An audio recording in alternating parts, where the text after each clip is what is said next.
しないののの二度と会えない人だから後悔にくれるのなら恋の日に焼かれたいわざとでしょ流し目が愛しさを刺激するそっと振り返る美しさに心はつかまれて呼吸が止まって遊びが街になるダビダビドゥぶつけたい思いのすべてを嫌いなものだけじゃなくて危険な願いも止めないでその声が僕を連れて行く愛に抱かれキラキラ燃えてしまいたい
dad jokes, and I'm not even a father, but I have one. So, Yeah, well, I was about to say, it doesn't take much. hey, he's finally here! Yeah. Hooray!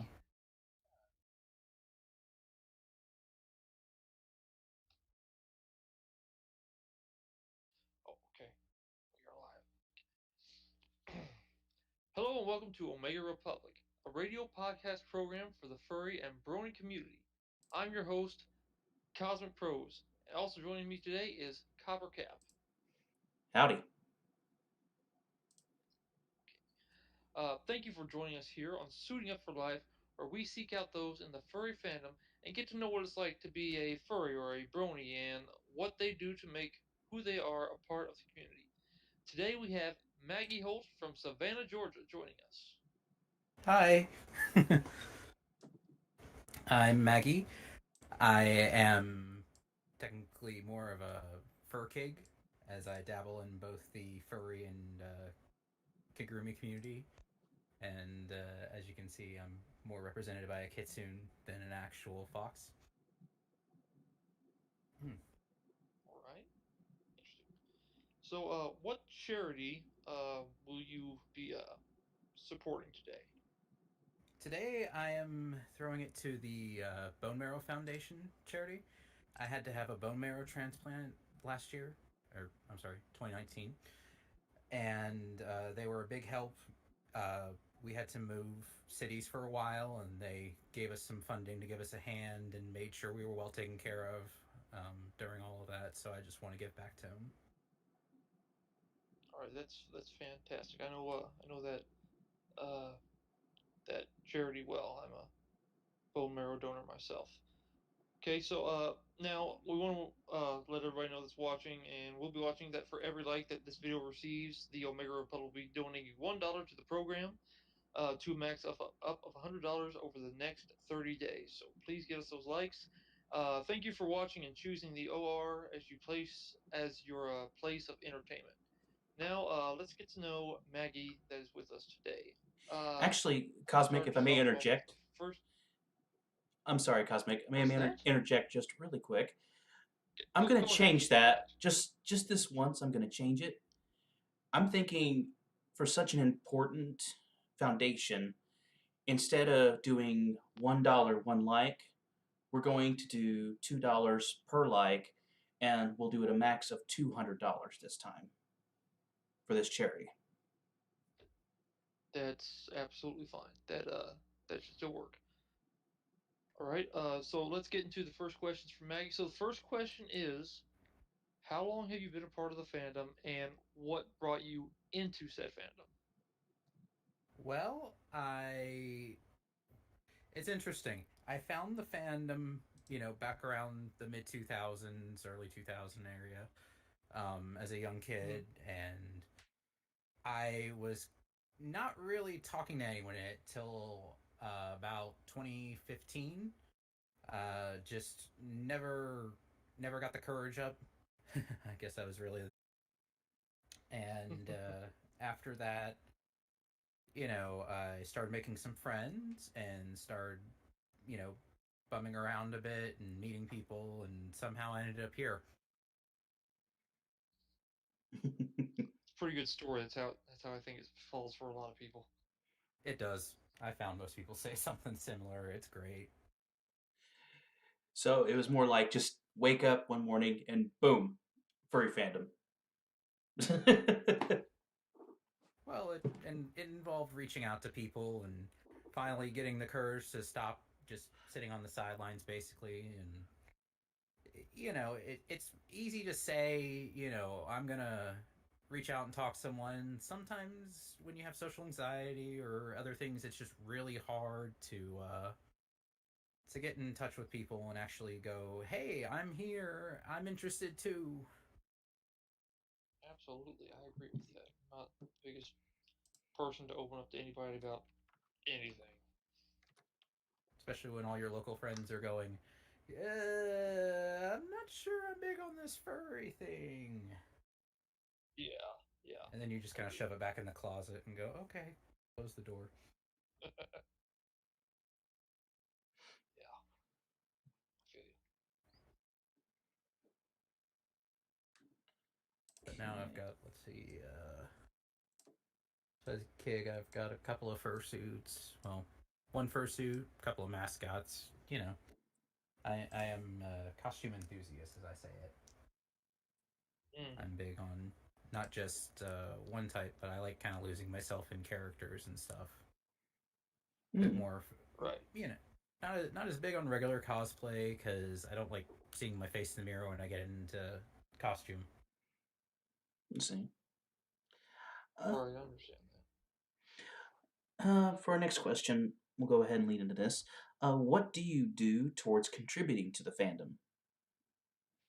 Well, I for a while just contributed pictures and hanging out, and then a couple of years ago I did an introductory panel to Kig at MFF and trying to convince people to you know join both sides of the hobby basically.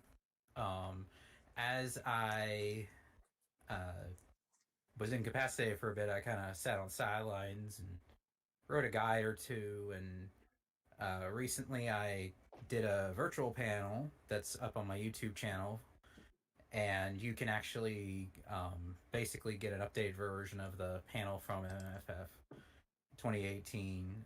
Um, the plan is to try to make it more accessible to people, introduce them to the fun, get them involved in the costuming aspect outside of just, hey, here's a fursuit, you should get in it.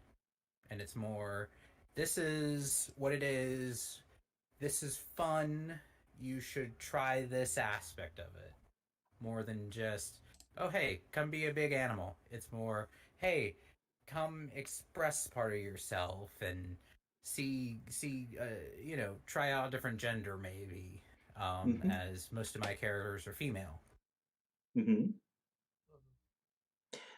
Um, Um, there's I find that especially with furry, depending on how a feminine body is approached, you have a couple of sides to the coin. You have those that are very hyper sexualizing it, Mm-hmm. and then you have the others who just want the female form. And I find that in terms of things to put over fursuit or anything, women have it way better in terms of variety. Um, That's one way of it's one of putting it. those things. Um, Yeah, you don't see many male sonas walking around with multiple tails, thinking it's normal. hey, Which is hey. cool. I mean, And the- multiple tails is cool, but I'm not sure if I could work on a. The only multiple tail fursona guy I could pull off would be Miles Prower from Sonic the yeah, Hedgehog. yeah. Well, Well, That'd granted, be you fun. know, granted, you know, in retrospects, a male Sona with multiple tails versus a female Sona with multiple tails, which one do you think is going to get more attention?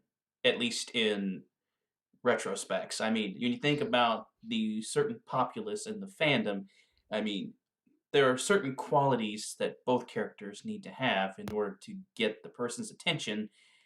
And basically, in my opinion, I mean, a feminine more attention than a male one. that is pretty fair. But I didn't do it just for the attention. It if you do it purely for the attention, you're gonna have a bad time at the end of the day Of course, yeah. because quite a bit of people will not pay attention to you, and you'll find that out very fast. Mm-hmm. Yeah. You're better That's- off joining for the sake of I want to wear this thing than joining because I want people to look at me. Yeah, that's a big no-no. It's But Yeah. it's there's a lot of it's fun stuff. yeah. It's not just, you put on a suit and you walk out. It's not like, say you go out for the evening and you put on your class A's or something. It's a lifestyle all its own to where you can feel happy doing it, and you can make others, you can, show others moving artwork, if you will. Very much so. Um, it's nice to get out and interact with people, and especially getting to be a little more feminine. It's a good. I found for me, I'm not trans, but it's been a good way to explore whether or not I actually was without investing and making that jump necessarily. Mm-hmm. And I know a few people that started out where it was definitely more just for fun, and they found that it was a bit more than that. Um, so it's very useful in that way. Mm-hmm. Um,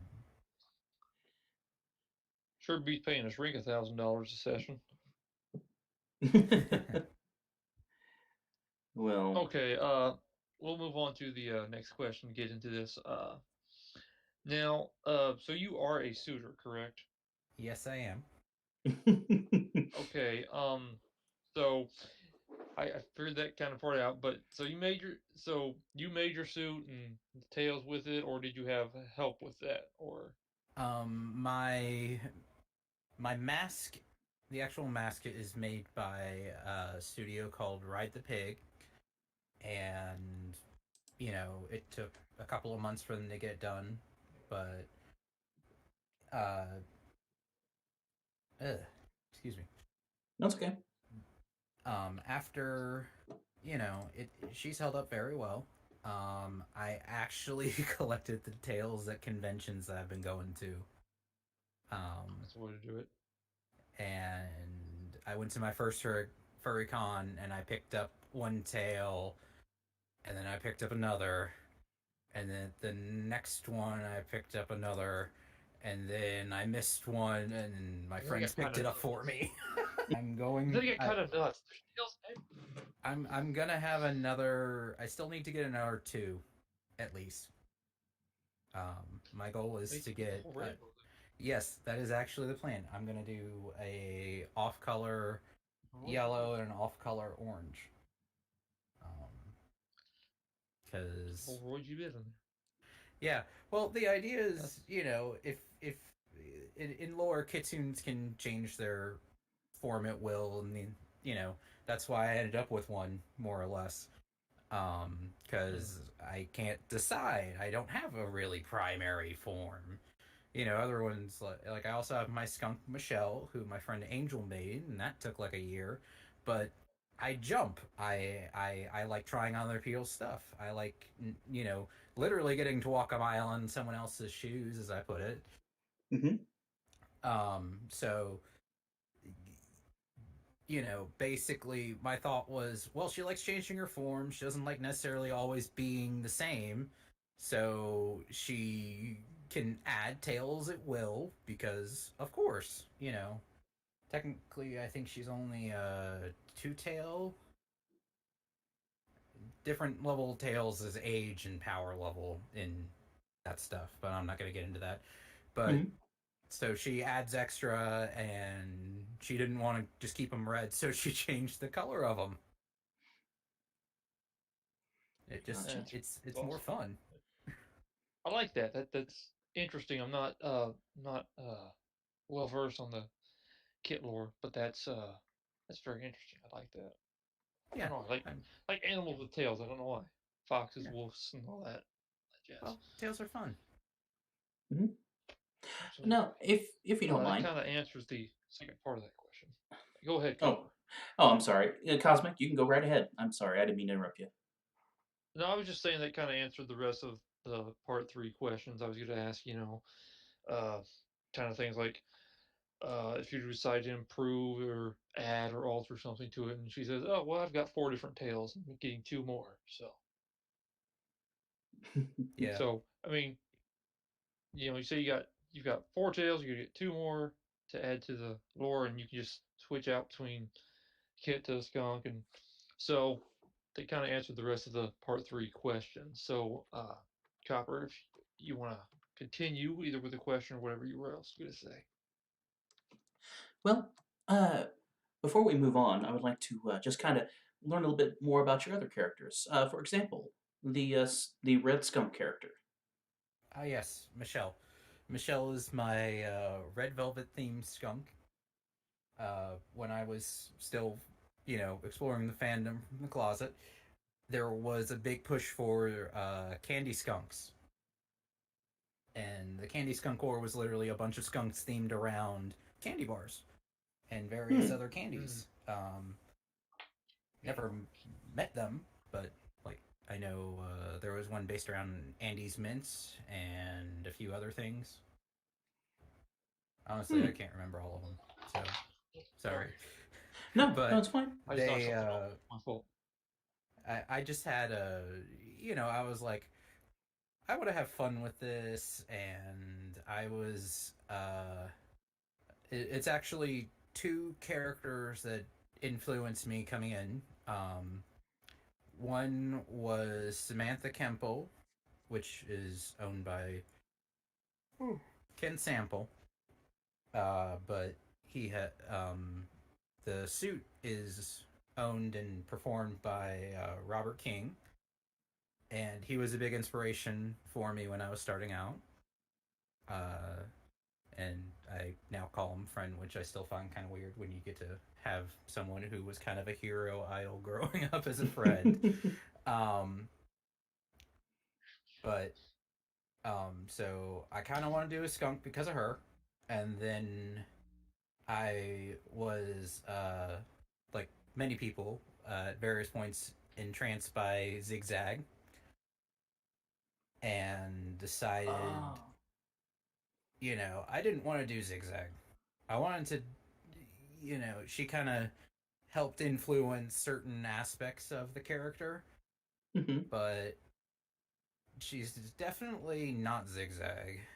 Someone actually insinuated the other day, and I was like, no, because Zigzag's like this, and Michelle's like this, and they have different backgrounds and different upbringings, and to compare the two is not really fair to either one. Um, but she's got some heart shaped markings on her, and I love the red and white, and I've been making jokes that her scent is actually cream cheese frosting instead of the typical skunk smell Mm-hmm. because it seemed appropriate with red velvet and all that. So instead of a candy, it's more of a cake. Nah, not doing cinnamon candy. Cake. Red velvet cake. Well, I mean, you say cream cheese, and then you say red frosting. So I'm thinking, frosting. I mean, you was leaning towards more. I mean, I know you started with candy skunk, but it sounds more like a cake skunk, unless you want to do It is like a cake skunk. That was the idea. Is I wanted to take. I was looking for inspiration, and I found it in something similar but different. I wanted to take something that I grew up seeing and put my own spin on it. Mm-hmm. I'm still waiting for the other people to come out and start doing more of that. Like we have in theory, there's how many different you can go with so many different designs from that just being inspired by something food based. I would love to But see what they do with German chocolate cake. probably a brown on black. Yeah, but is that enough? Sounds like Mr. T. I pity the fool who don't like German chocolate cake. Actually, a German Mr. T. Yeah, there you go. A German Mr. T. That would be even better. That would be interesting. There's just so many different ways you can approach stuff. But that's half the fun of creating a new character is getting to sit there and go, okay, this is the aesthetic I'm going for. What's backing it up?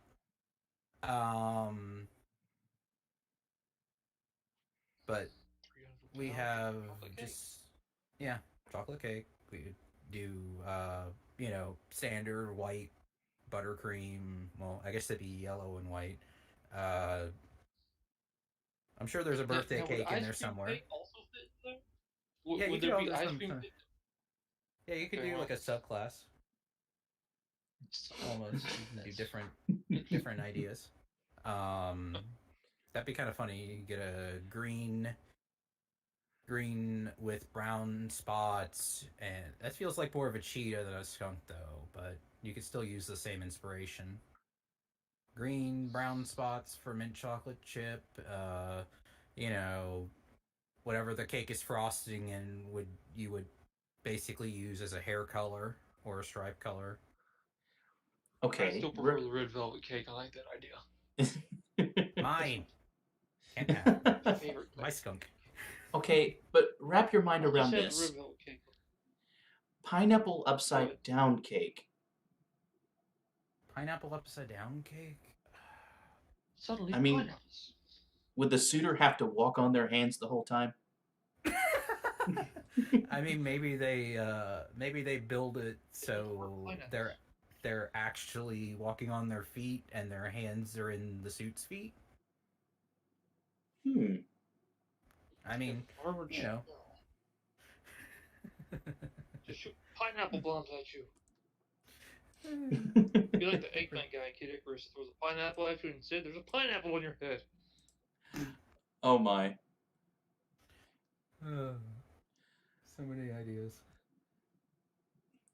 If anyone like modeled their suit after like fruitcake, they would probably be the most disliked person. Yeah, they probably have. I would expect lots of different. They would probably be getting a really angry maker just because the amount of at least when they're doing like typical spots, it's like one color. This would be spots of like red and green and But various everything is other fruit. things, and you like No, they have to Skittles. individually cut out or paint each one, and it's just gonna be a pain for them. I mean, anything makes a fruitcake. You know, Skittles, M&Ms, taffy. You know, just throw Yeah, anything in a fruitcake. That's what makes it fruitcake. Twisted old fruit. but that's pretty much I mentioned I had the mascot earlier. I have a Angel from Lilo and Stitch mascot that I got a while ago. Um, Ah, Not sure if it'll make it to a con, but you know, I got that because I liked the show growing up, and I did enjoy the character. uh, Also got Stitch, but once again, those are ones I'm not sure will ever make it out in con space just because the size of them and the difficulty in transporting. hmm But I'm maybe trying. we'll see. I mean, I take it you have attended several anime conventions. Yes, I have. My first convention was Colossal Con in 2008, and then I've attended at least one or two a year ever since. And the one I'm referring to, it was kind of funny. It's in Ohio, and I live in Georgia, but I went and visited some family and then disappeared for 3 days, and then came back and continued visiting family. Um, then, yeah, it was later that year. I didn't go to my first furry con till TFF in 2016. Um, then, yeah, it was that one hit AWA later that year. The next year in 2017 was Anime North, which is a huge has a huge Kig meetup hosted by Neko Nico and is considered the Western Wishoi, which is basically the Wishois in Japan are giant Kig gatherings. Um, so went to that, and then Midwest Fur Fest 2017 is where Michelle debuted, and then 2018 had my panel. 2019, I spent most of it in the room because I was still kind of half dead from the bone marrow transplant earlier in the year. Mhm. But I did make it. I had fun. I had a bunch of visitors at various points and slept a lot. But dang it, Yeah, I you still can made see it. that. Yeah, after But bone marrow transplants or even donations, you need to sleep a lot. yeah, well, it had been 4 months, so I was past the concern point. By that point, they I was still were taking pills after 4 months. yeah. It very well. Oh, I'm still taking pills now, so they just certain things had progressed to the point I could attend. I was still in a wheelchair and on a cane, so it tells you. But Lovely. I got around. I get around. I have fun. I try to do more. But you know, pandemic hit, so it's kind of limited what we can do.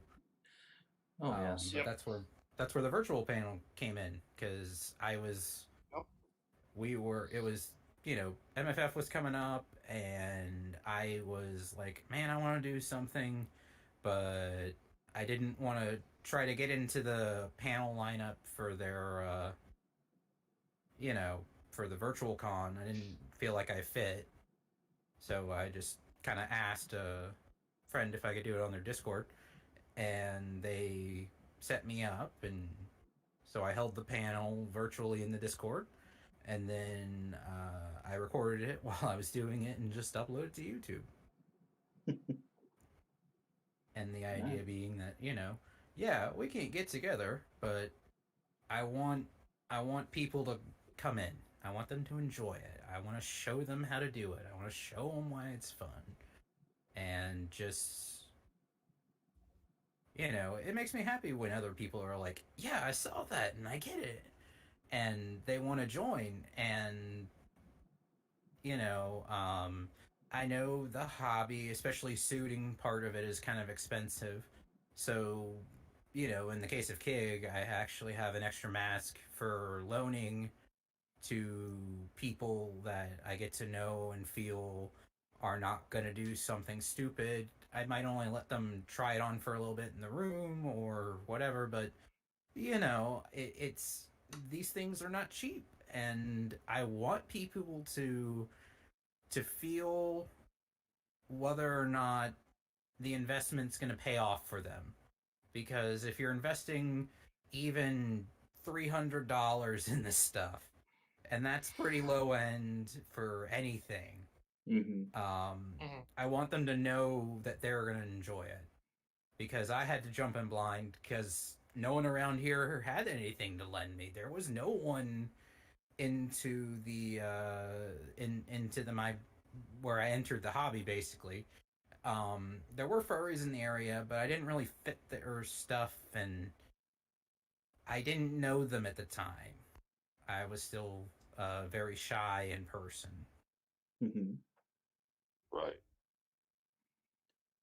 But Oh yeah, in terms of price, I mean, yeah, I've in seen. terms of price, fursuit, good one's gonna start a good partial could start around $1,000. Michelle was 2,000. Kig, Maggie was 600. Not 600,000, $600. I'll be specific Oh my. before someone starts freaking out. How do you have that much money? Can I get a I don't know. loan? Well, you wouldn't have I that can much go. money if you spent it on that on a suit. Yeah. Well, if I spent that on a Spend that on a suit, suit. I'd expect Pretty. I'd expect Hollywood quality, including all the breakdowns and the maintenance crew to follow me around to fix it. Why would I need a fursuit? Just send in an animatronic one. That'd be Yeah, perfect. pretty much. Oh my Artificial goodness. intelligence, even. Nah, that's no fun. Take the person out of it, you lose half the fun. Got to be in the Mm-hmm. suit. That's why virtual suiting is not as much fun to me. Mm-hmm. Well, anyways, Mhm. we'll go Sorry, on to the went next off for a question. bit there. No, no, no. I Sorry. appreciate that. That's why we're It here. gives us a chance to learn more about.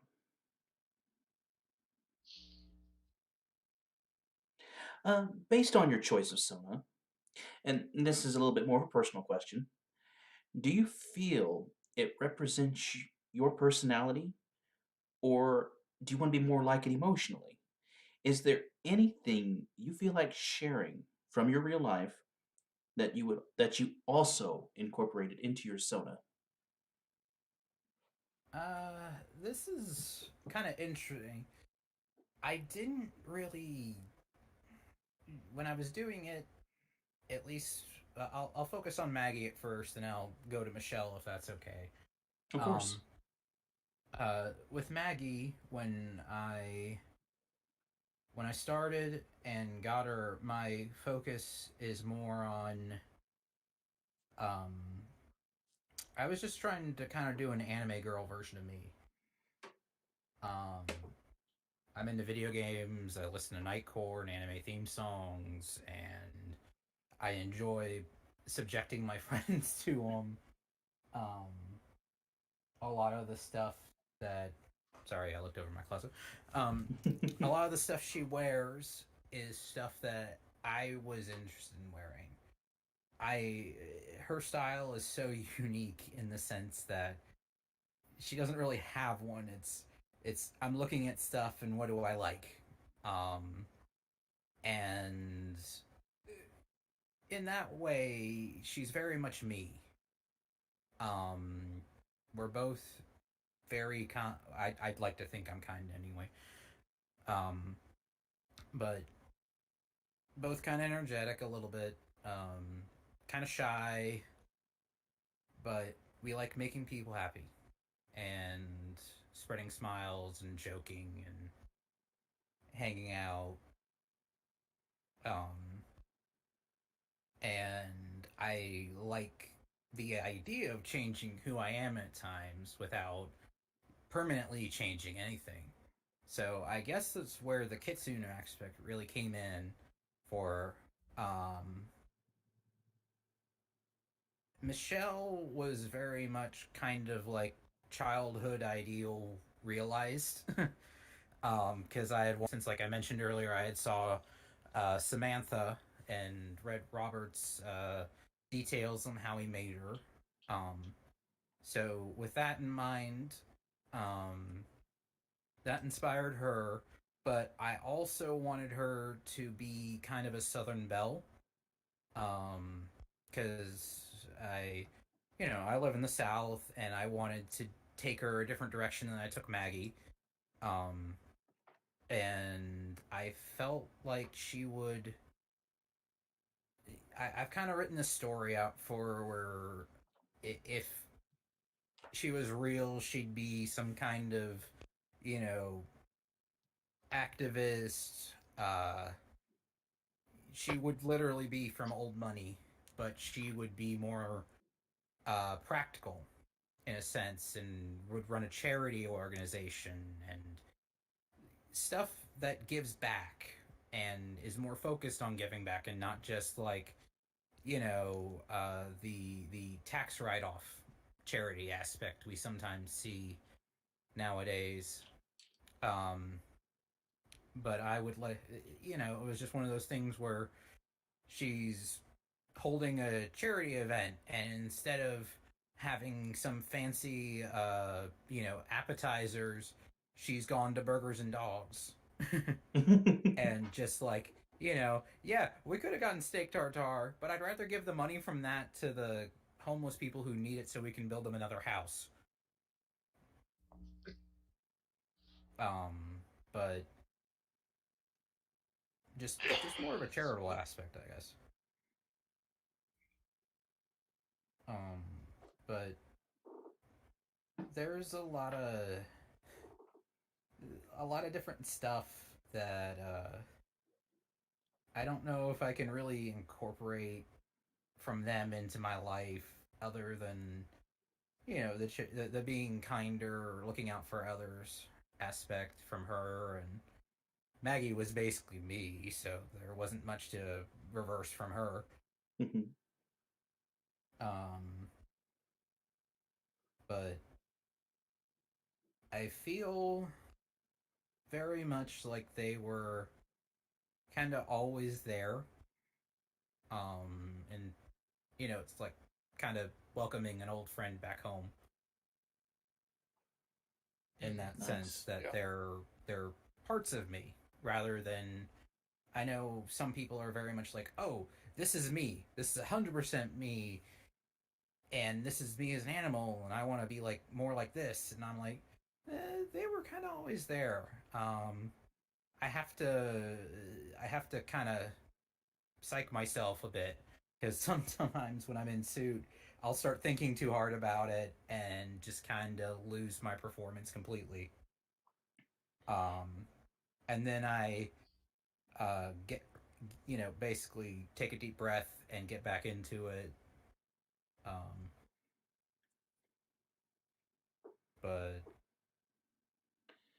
uh, Sort yeah, of that's about your it. sort of your character through the looking glass, would you say? Yeah, in a way, you can you look in the mirror, you see back the cute redhead or the cute skunk, and you just take a deep breath and stop for a moment, and you remember who they are, and it just kind of flows. The mirror just starts out foggy, but after a while it clears up. Yeah, and I think with finding a character, that's kind of what you need to do. Is you need to. It's easy to start if you don't have one or you have a blank slate. It's easy to kind of sit there and start hashing it out. Um, find something you want to wear. Okay, why does this character wear this? And why, you start answering these questions, and as you ask and answer, you start getting a clearer picture of who they are. And then, sometimes you end up finding quality in them you didn't know you were going to put there. And then you can take that one back. Like, I've been trying to, I had a few different ideas for charity stuff that probably will never work out because they're a little out there, but, it was just, when you have a lot of time on your hands, you start thinking. So I tried to find different things to think about that might, you know, pay it forward to someone else.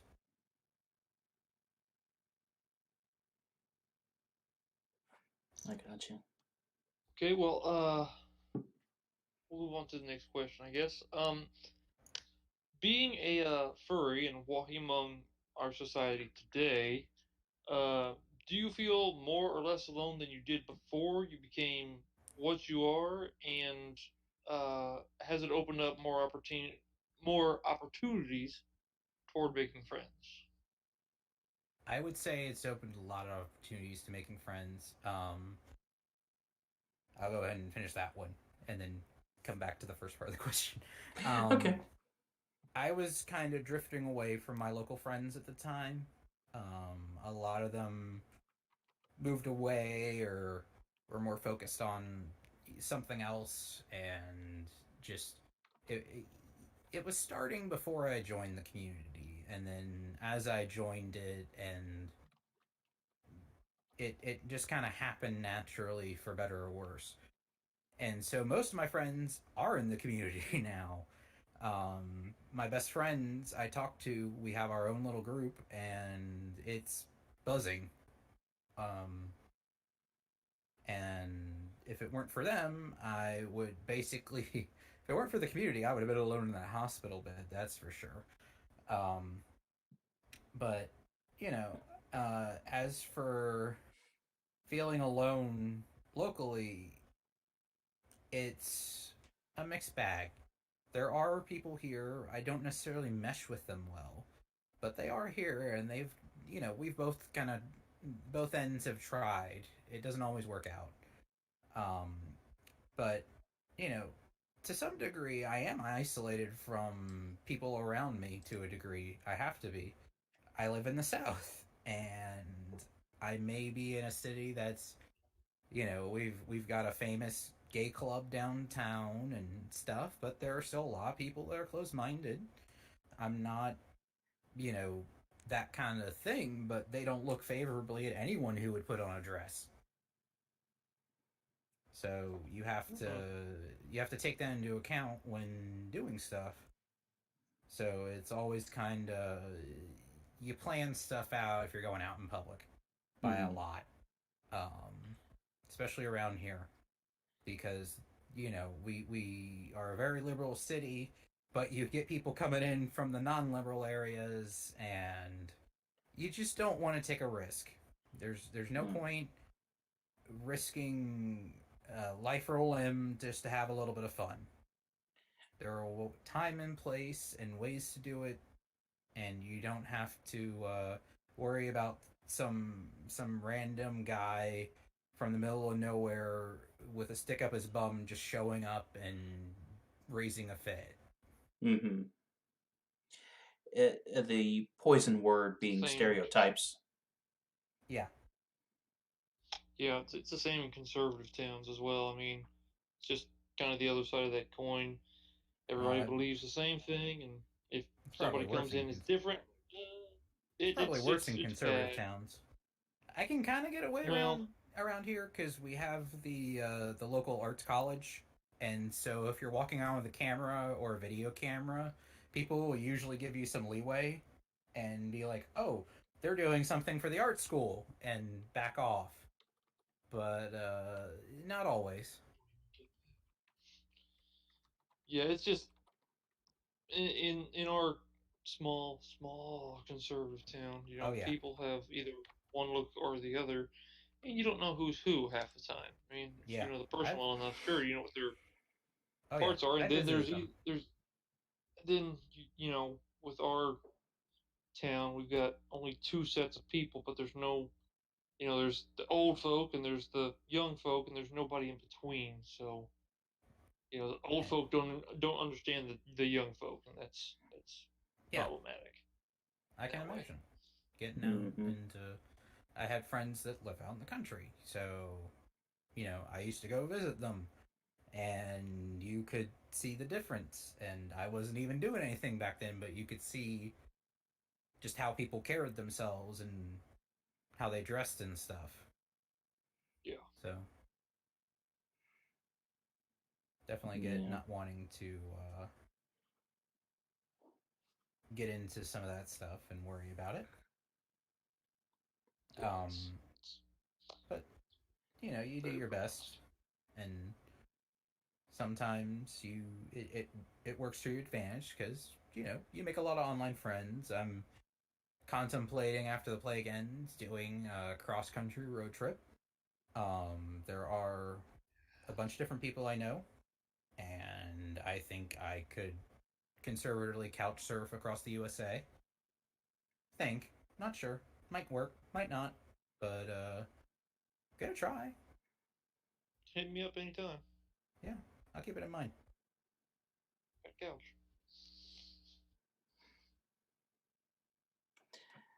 Okay. Did we cover everything? I think so. Um,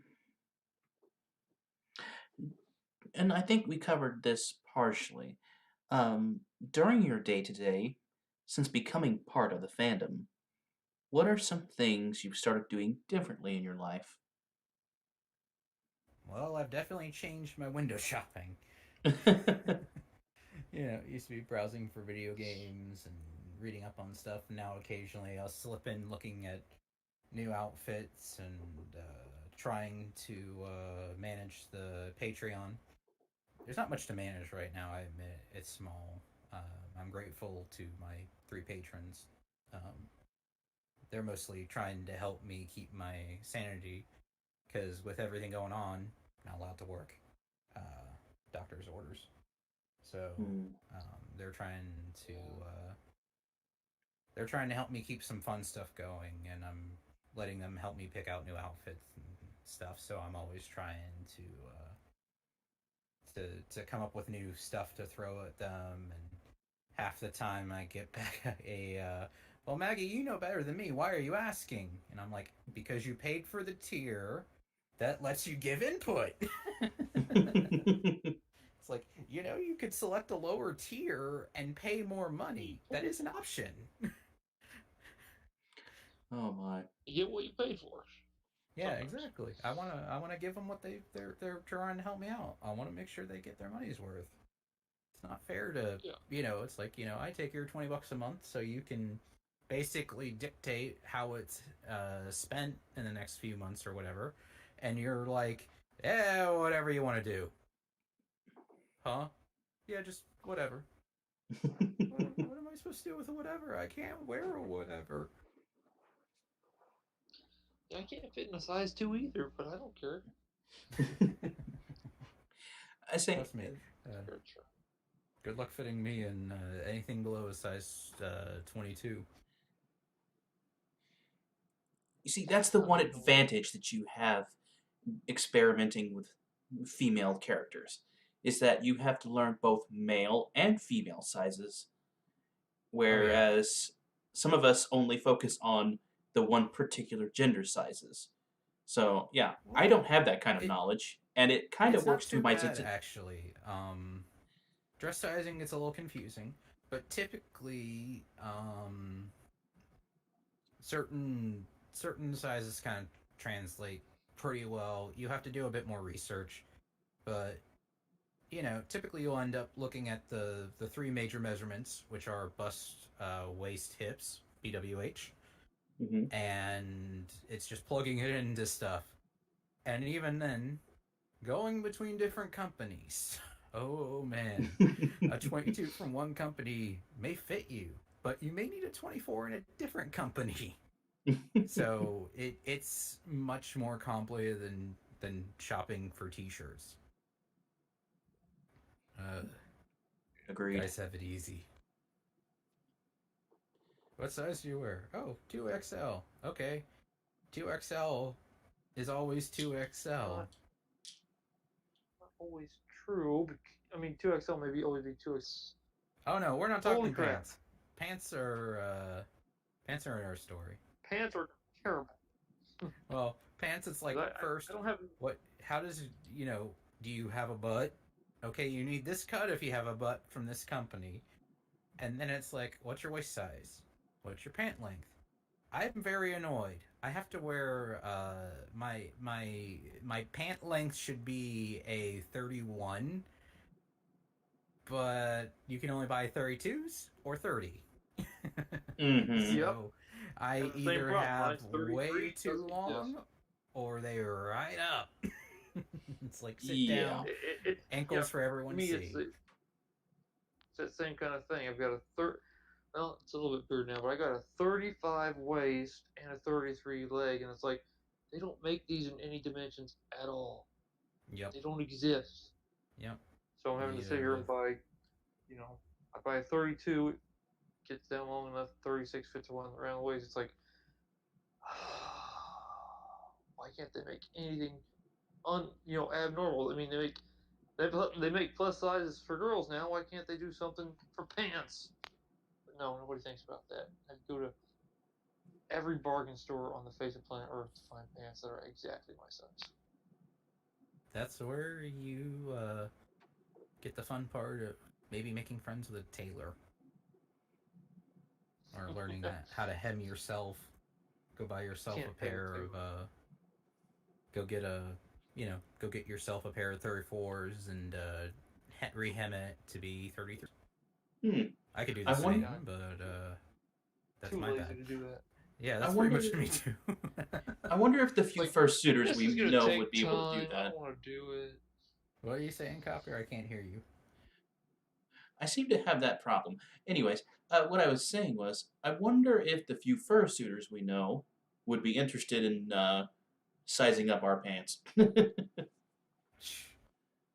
fursuit makers. Oh, thanks. Keep my pants private. Well, I mean, it's funny because with Michelle, she has a much different sizing than Maggie. Maggie's got pretty normal clothing size, but due to the bulk of the fur, Michelle is like 2 sizes larger. So Maggie wears like a 2 or 3XL, and Michelle's in a 4 or 5. And that's not factoring the tail. And my tail is huge. Mm-hmm. It's like half the size of your body. You gotta make everything proportionally. Yep. Well, my tail's like gotta be proportional. It's like 2 feet long, give or take. No, closer to 3. Long tail. Yeah. Well, it's a skunk tail. Have you seen how big skunk tails are? Yes, I don't have an upright tail either, so it only goes to the floor. Mm-hmm. But I can cuddle my tail. Nico just said something in the chat here. Said everyone needs to understand that women's clothes sizing is always 100% incorrect.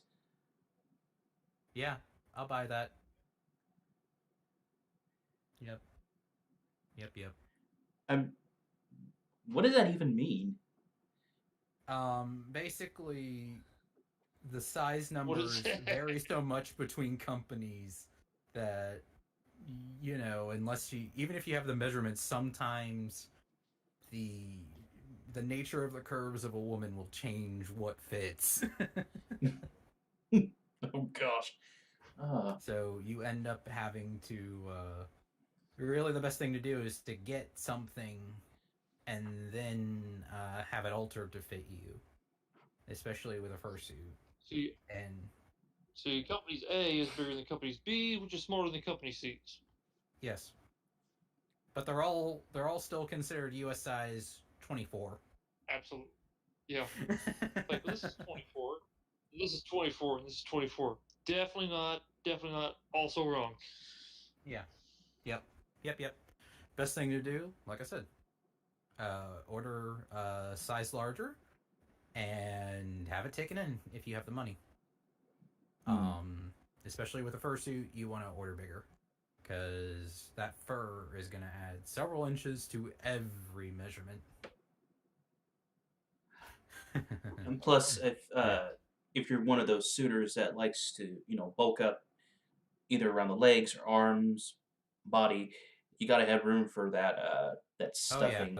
Pay attention to sleeve allowance, and in the case of pants, good luck getting your Digitrade legs into any pants. They just don't make him for you. Huh. Yeah.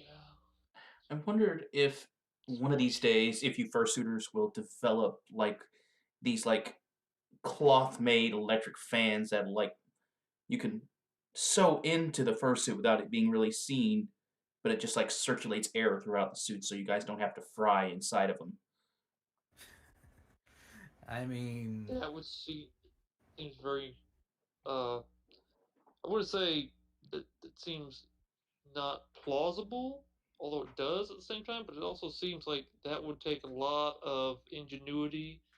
You have to carry more on your suit than what you already yeah, I'm carry. about to say you're I mean, adding another you break gotta have some point. way to power you gotta have some way to power the fan as you're putting it, and it's like, okay, so now on top of this fursuit that I'm wearing that's making it 300 degrees in here, which is great.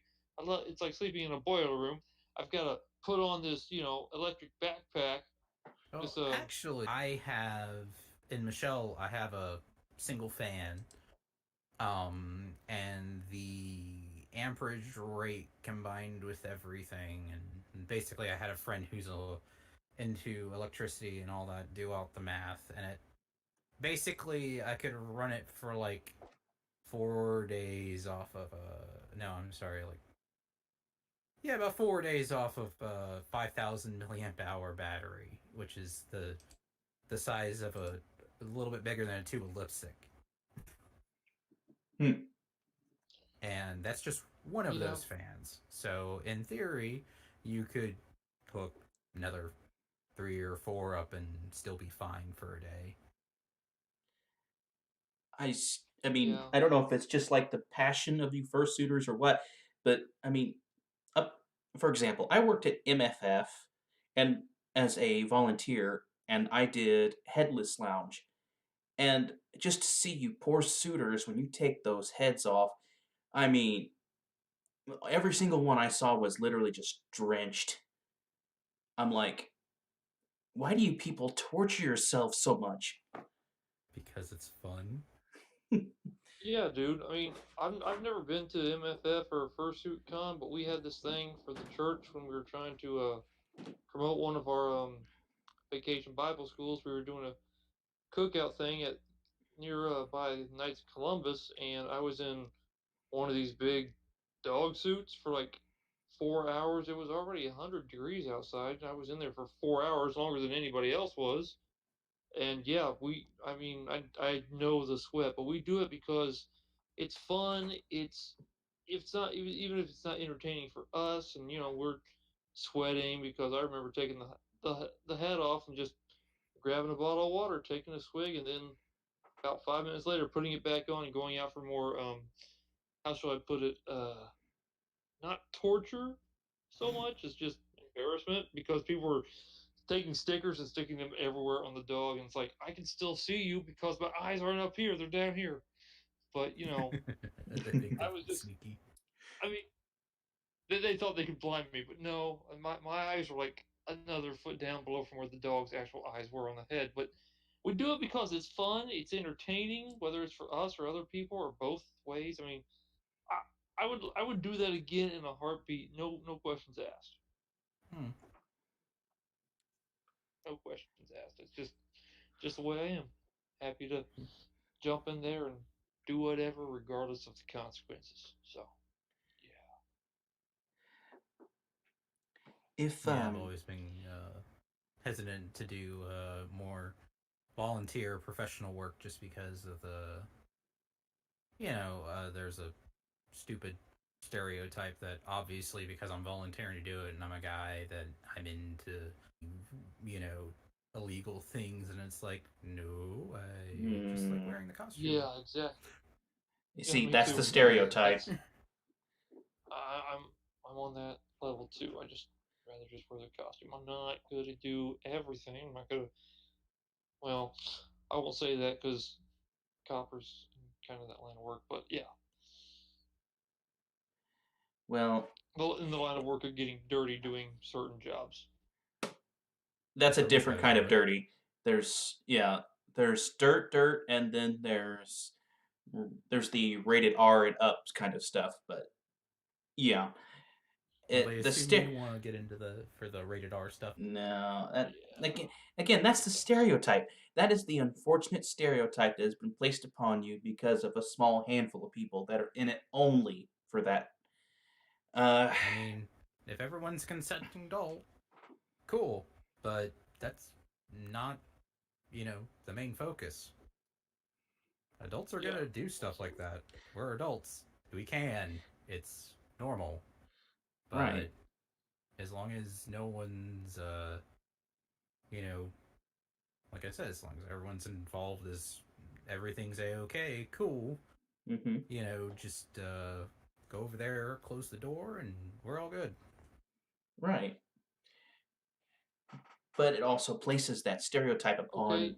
those of you that want to just go out and do it for fun, and then you're kind of off by yourself, and people who don't understand it look at you and immediately their minds jump to it. So Yeah, you're both a but victim, and yet at the same time you're the one that expresses the beauty as well. I think you could find that in any hobby, though. I'm sure the cosplay fandom has that to some degree too, Absolutely. especially with the Almost more positive. risque costumes that they'll end up doing that show way more skin than any fursuit ever will. True. Being that Well, at least any full fursuit doesn't suit. really have. Yeah, Yeah, I know. That's because the joke. fursuit, It's all fake. fursuit, then you don't really hit your clothes. You don't technically need clothes, but you probably should wear some if it has. Uh, I'm a big. Body parts.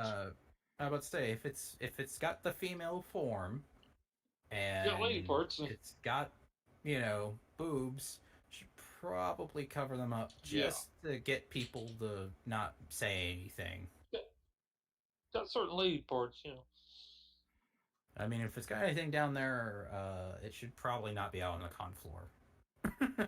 Hmm. Yeah, I would agree with that 100%. Let's keep that one in the room or the room party or, after 10 o'clock, as I say. Because 10 o'clock's usually when I've noticed furcons tend to switch into the 18 plus panels and such. Hmm. So Mhm.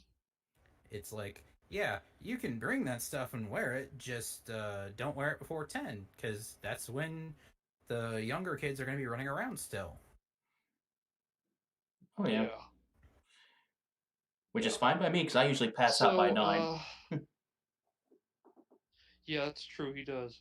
Um, so let's get into the final question and kind of start winding this down. We can, of course, chat after the time. But the final Yeah. question is, if you were to meet someone who was new to the furry fandom, didn't exactly know where they fit in or even where to start, and you met them just at a con or just in everyday passing life, and they opened up to this, what would you say to them? Like how like how to pick out what they see themselves as, who you would recommend them to watch and follow as examples of what they may be leaning to. Just you meet them, they're not sure where to go. What's your response? I would say I would start by figuring out, first of all, because I am 100% admitting I'm here because of the costumes. That's what attracted me into it. That's why I label myself as a costume enthusiast instead of, just a kig or a furry or, that kind of stuff, is because it's what I'm interested in. And rather than trying to focus on one aspect of it, I kind of recognize after talking with some people that it's it's all one hobby basically, and that's my hobby. But as for the specific focus of furry and stuff, and I mean, finding yourself, that's an existential crisis waiting to happen.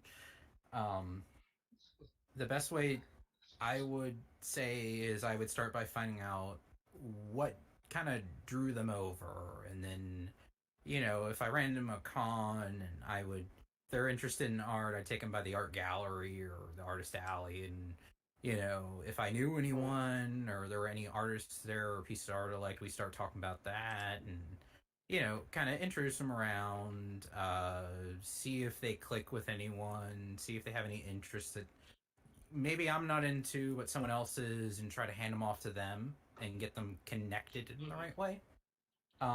If they're interested in costuming, then I'm gonna take them and run with them and stick them in some if I can.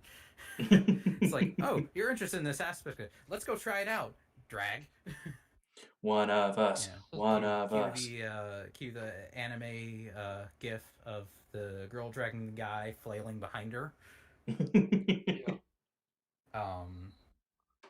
And just, as far as, like I said, spitballing, I went through, there are several rejected character concepts I actually have. I have an entire, I have one entire persona that just has never gone beyond the reference work. I had a friend do up a reference sheet for me, and she just wasn't clicking. So I put her off on her own. I've got one that's got a name. That's about it. Yeah. I mean, My friend I know Matt what it looks pointed out like, but I something don't. you don't need a fursuit to be a furry, but it's what brought me here. But it is very true, you do not need a suit to be involved in the fandom. Especially Correct. because I mean, the fandom was founded by artists.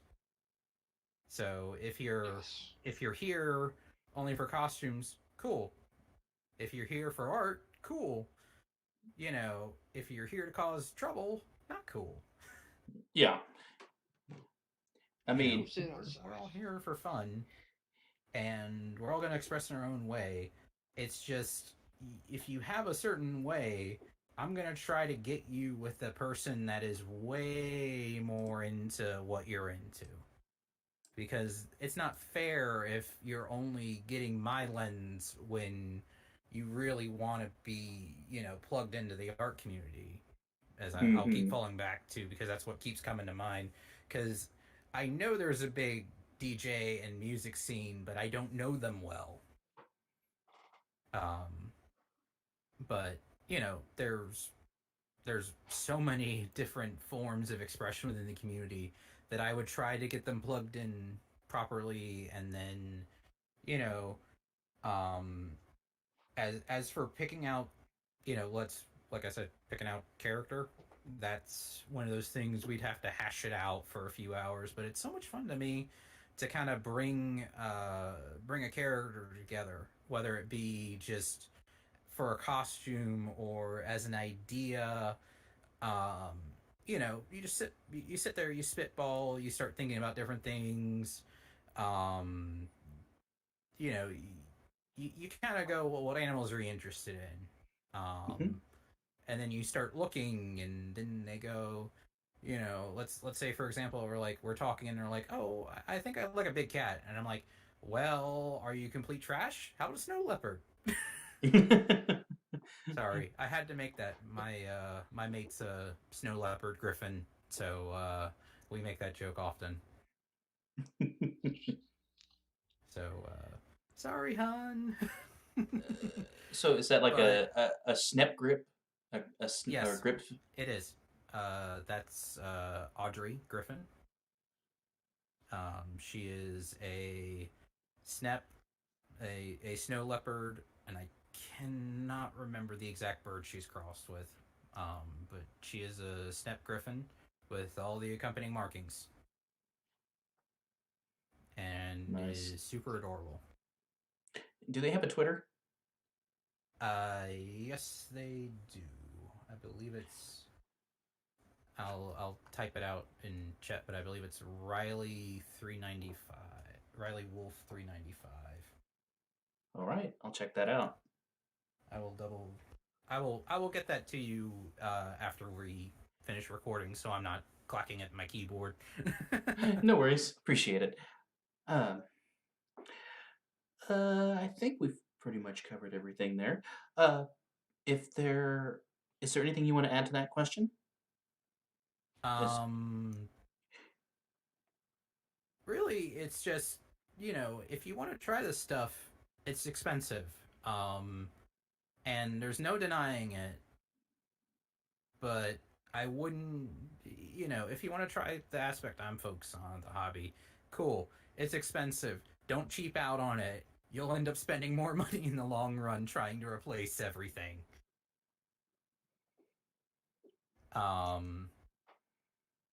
Because we had some people going back and forth about the skin suit you wear for Kigurumi is oh yeah, that's another thing. The whole, it's not always about PJs. You have to add the anime gal. It's not always used in actually referring to it, but you have to add that in places where people who are not exactly 100% familiar with it are, because you get a lot of people showing up who think you're gonna, discuss the pajamas, the onesies. Mm-hmm. So that's always fun. It's like, no, I had someone go like, well, why do you say that term?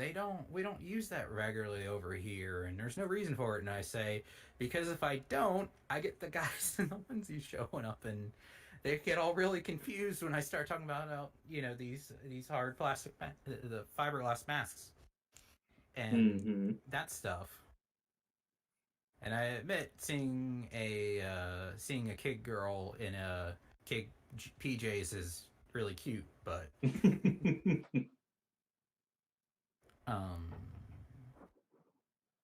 but it's expensive. Buy one, buy once, buy smart, buy cheap out, and you're gonna end up spending a bunch more money on something you could have only spent money on once. There you can take a small maker, or you can go to a bigger maker. There's pros and cons to everything. Do your research. Take your time. This stuff is, it's a representation of you. It's expensive. Do not rush it as much as you might want to get into it faster. I think that's about it. Okay. Well, I guess we'll wrap it up here then. That was Maggie Holt, and we want to thank them and also all of you listening and watching this now or later for joining us here on Suiting Up for Life. We hope to see you here next time on the Omega Republic. Yep. Thank you very much, everybody. Thank you for joining us. Alrighty. Good night, all.